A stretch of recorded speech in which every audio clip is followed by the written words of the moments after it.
Hey, welcome to Explore Marketing HVAC and Home Services webinar. We are going to talk today about mapping the growth.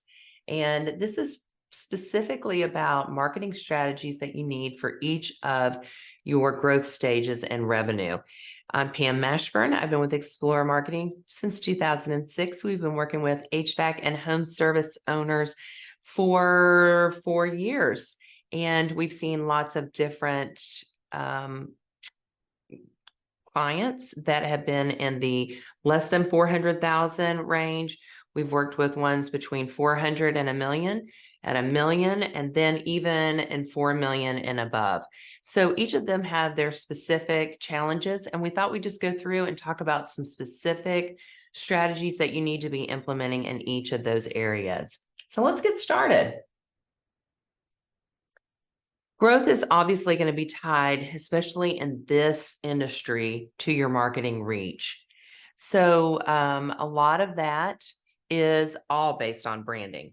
You want to be known before needed. When somebody goes to that Google page or they're trying to figure out what they're going to do with their AC unit that has gone down and they've got 10 family members coming over, you want them to know your name before they go to Google, because they're going to see a sea of competitors listed on there. You want them to pick yours. So make sure you've got a good logo, 2 colors. That's it. Don't go crazy. 2 colors, make sure it's dialed in. The other thing that you're going to want to do is make sure you're everywhere your clients are, whether it is on the pickleball court, whether it's on the branding on your little league teams that are going to wear this, and the mamas and daddies are going to see it every week when they're at those ball games. One thing I particularly love that a client does is they're all about Friday night lights, those Friday night football games. And if you're in the deep South, it's hot throughout the entire football season. So they set up a little mini split inside their tent. People come in, get some goodies, talk to them. They see the shirts, make sure your branding is everywhere. So make sure you do that no matter what size you are. The next thing that you're going to want to do, especially if you're under 400,000, is make sure you've got a great website. Make sure it's got good conversion pages on it. Doesn't have to be real big, but I'm not letting anybody in my house that doesn't look like it's a legitimate business. So make sure you've got that website. That's your digital asset. You own it. Make sure you take care of it. You're also going to want to make sure that you register for your Google business profile. I'm going to move my box. If I can, I'm going to move it over just a little bit so that you can see over here to the right is your Google business profile. And you're going to want to make sure you've got your right hours. You're going to make sure you have the right services in there. So when people are looking for things, if you do duct cleaning, make sure you have duct cleaning on there. If it's thermostats, if it's water heaters, whatever it is, make sure you've got those on there so that Google can show this to potential clients. You're going to want to make sure that your address is located on there if you've got a physical address. And we'll talk a little bit more about that in some of the other growth areas. And then if you're willing to post on your Facebook page, it doesn't have to be a lot, but go ahead and claim it so that you have it. The next stage is if you're over 400,000, these are the things you need to be doing. And that is going to be your Google LSA. So those local services ads that Google offers, that is a really competitive space. But this is going to be really important because it is at the very top of the Google page. It's going to be where your green check mark is with your Google guarantee. If you haven't used this before, that Google guarantee means if someone is unhappy with their service, Google will give them $2,000. So they want to make sure that you are registered, that you have your licensing in order, you've got your business license, and that you've got good reviews, because they don't want to guarantee you unless they have good reviews. If you're a part of this Google LSA and you're not getting regular high 4 and 5 star reviews, they're going to stop showing you because you become a risk. So you want to make sure you follow by their rules. If you're getting reviews on your Google business profile, and you should be doing that even before you start doing LSA, make sure that you're getting in front of people and encouraging them to, if they were happy with your service, to please rank you and to give you 4 and 5 stars. You should really shoot for 5 stars. This is really important because you're always going to get, you don't always have to, but a lot of times you will get that 1 star. So you want to make sure you have enough reviews to offset that. One little known tip is that the Google LSA reviews have a little bit more weight than just a Google business profile. So if someone has called you, you follow up on that call and you go to their house, you book the call, you go to their house, make sure you get a review from those guys because it does have more weight. All right. I have people sometimes ask me, should I do the text messaging? And if you look over here, you can see like River Region Heating and Cooling just has a phone number, and Air Now has the message and the phone number. You have, if you put in the text messaging, you need to make sure somebody is answering the text. Those leads for text cost about 50% less, and a lead is going to cost anywhere from $40 to $60, depending on your industry, depending on your area. If you agree to the messaging, it's 50% less, but here's the caveat. Google can also give this lead to some other people. So I tend to tell people, we don't need anybody else contacting our customers. Let's just stick with the phone number. All right. So the next thing, and again, at this point where you're doing the foundation, what you're really trying to do is increase your client customer base. That is the main thing that you need to be doing, is increasing and getting a big, healthy customer base. We talked about making sure that you're feeding Google Business Profile. Make sure that you're putting in your physical location. The closer you are, like let's say that you, like I live in the Auburn, Opelika area. If you're located in Opelika and I need help, I am going to get people that are their physical proximity is closer to me. So if you want to be in an area, you really need to have a physical location in that area to really rank high. So just keep that in mind. Okay, the next stage is around the $1 million mark, which isn't too hard to hit that 7 figures. So this is where you're really trying to get traction. You've gotten a pretty healthy base. And what you want to do is make sure that your customer base that you have, you're not having to keep paying Google for a lead of these customers. You want to dial your customers in. You want to talk to them, have a regular cadence with them. We recommend a monthly cadence with them. Create an email that goes out to them. Here's an example of an email. It's usually going to have some good content pieces that you can also use on your website. And then you can have some promotional pieces in there as well. But the main thing is these are clients that you already have. You want to just stay in front of them. So if they have another incident or they need help, they reach out to you automatically. Also, this is a great way to upsell and increase the lifetime value of that client, because you don't want them to just get that one repair and be done. You want them to get the thermostat upgrade. You want them to get the air purifier. You want them to be a part of your maintenance program. These are great ways to do that, and they don't cost very much money. And usually you can do this through, your Service Titan, your Field Edge, your House Call Pro, all of those kind of things. If not, you can always have it set up through MailChimp or something else. And that's something that our office does for a lot of clients. The main thing you need to remember is what's in it for me, not you as the owner. What's in it for me as a client? Always think and speak from your client's point of view.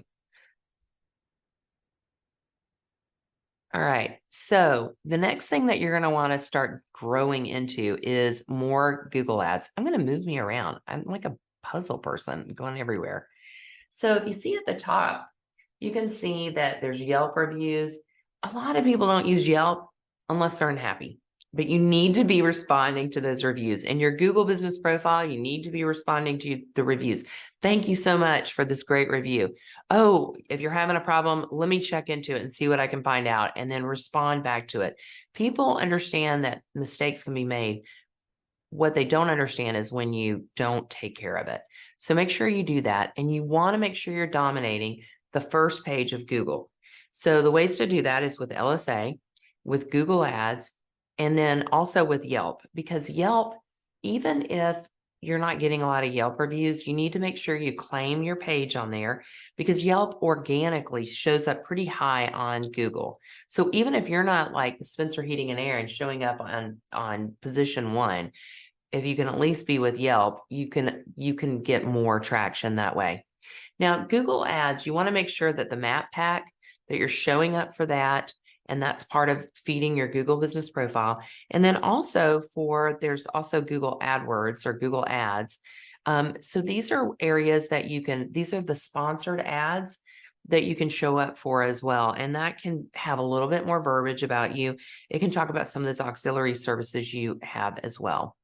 And we recommend 20% of your Google ad spend to be in that area.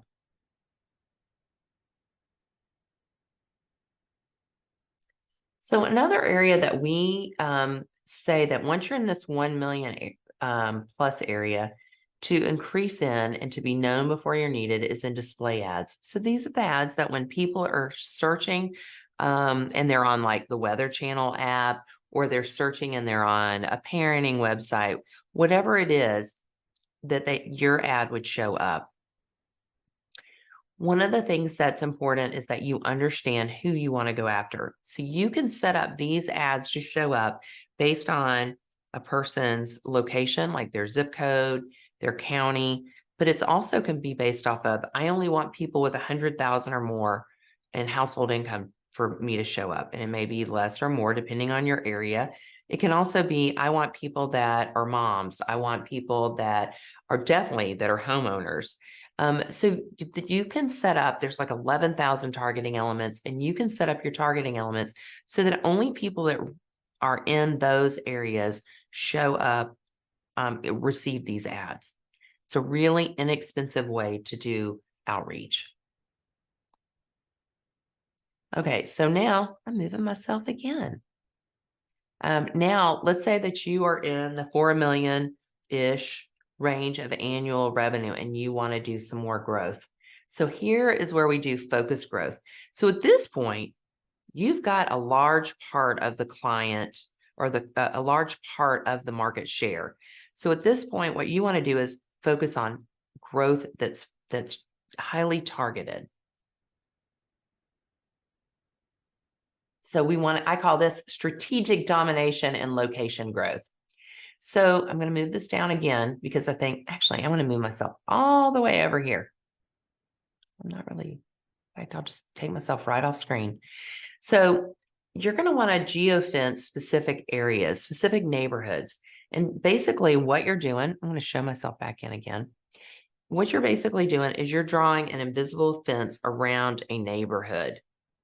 And this isn't a zip code. This isn't a city. This is specific neighborhoods. So you can say these are highly affluent neighborhoods. These are ones that have 2 and 3 unit houses. So not unit housings, but unit of AC units or HVAC units in the houses. So these are higher ticket areas. And you can focus on them with streaming TV. I like to show this example of one household that's getting a ad for hot and fresh hamburgers, watching the exact same show at the exact same time on the exact same channel, and the person on the right is getting an ad for traveling to the beach. So this is how your neighbor is getting different ads than you are on addressable streaming, and most people are cord cutters, and they're watching via Hulu, Prime, Roku, all kinds of different areas. So it doesn't matter what they're watching. It's that we're focusing in on those people based on their home addresses. We also can partner that up with direct mail. So what you want to do is you want to saturate this one area of growth, this growth area that you want to target. You saturate that area. And once you start getting those higher ticket jobs, then your trucks are there and it just starts exponentiating. And so you start getting those growth areas. You get them on your maintenance plan. At this point, at 4 million, you need to start making sure that you have 60 to 80% of your people on a maintenance program. This is how you take on market domination. You want to be the go-to place in your area. And at this point, you want to start making sure you have good content. Be the go-to. YouTube is a great place to put your content videos on. And these are things that you can do, on your phone. It doesn't have to be highly, you don't have to have a videographer to create videos to put on YouTube. And did you know that YouTube is owned by Google? It is the #2 search engine out there. So these are a great way to make sure you're becoming omnipresent within your area. We talked about this earlier, but I can't stress it enough that your physical location will dictate how high in those search engine rankings you're going to show up by Google. So make sure. I had like a client talk to me the other day, and he said, we're thinking about moving our office. And I said, oh, wait, where are you going to move to? And he said, we're thinking about moving. It's cheaper for us to move over here in this like technology industrial park. And I said, how far away is that from your targeted clients that you want? And he said, oh, it's going to move us about 5 miles away from where we really want to be. So I said, that's going to affect how Google sees you and ranks you when people are searching for jobs and for requests. So even if part of your marketing budget goes towards, I'd like to rent an office space here for $300 a month. It's tiny. It's basically a cubicle. It don't matter. It's just that physical address is really important to Google. So be thinking about that as you're setting up in different areas where the proximity is, especially if you're in a highly dense population area. You want to make sure you're close to those jobs that you want to get. Let's see. It looks like I have a question that came in, so I want to answer that. And this person is asking about LSA, and they have said, oh, it's a little bit off subject, but it's still something I get asked all the time. Why is my green check mark not showing up for Google LSA? So that is going to be dependent on your budget and when you set up your LSA to run. And it's also dependent on when your office hours are. So if you have your office hours set up between 9 and 5, if Google LSA is showing up and you look at, you're a part of the LSA program and it's 8 o'clock in the morning and your office hours are at 9, you're not getting the green check mark. So you need to adjust your office hours. But remember, if you don't have someone to answer the phone, you're going to get dinged. So it's really important that you answer the phone or Google is not going to show you very much. It looks like all the other questions that came in, I've already answered. So I just want to encourage you to contact us here at Explore Marketing. We're on explorehvac.com to get more information. We'd love to do the heavy lifting so you can run your business. Have a great day, and thanks so much.